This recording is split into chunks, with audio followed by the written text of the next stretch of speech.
Another quick video about how to remove the engine oil pan for 2012 Dodge Durango all-wheel drive.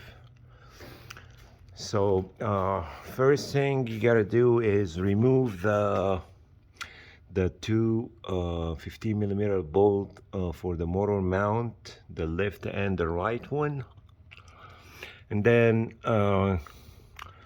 it's just very easy just to remove the bolts around the steering rack.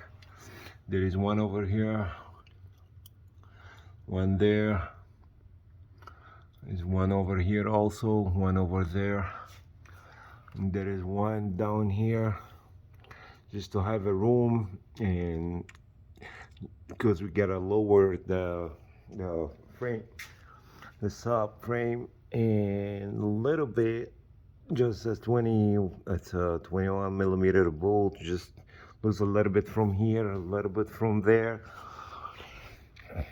and go back here. You take off all the 13 millimeter bolt, 1, 2, 3, and the other side too, 1, 2, 3, and lose this bolt, the 21 millimeter bolt for the subframe.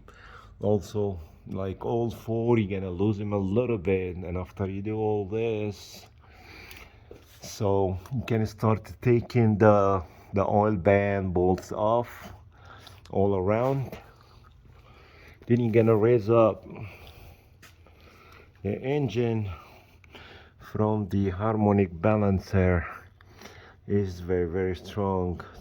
Nothing is gonna happen, trust me.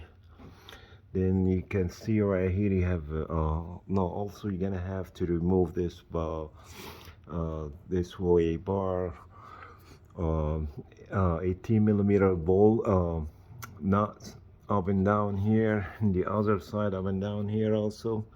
Lower it down so you can have room to remove the oil pan from this side. You just wiggle it a little bit till you get it out from here. That's the only way you can get this out. And you put the new one on, put everything back in. That's it. Thanks for watching. Please like and subscribe for more videos. If you have any questions, just comment below. Thanks.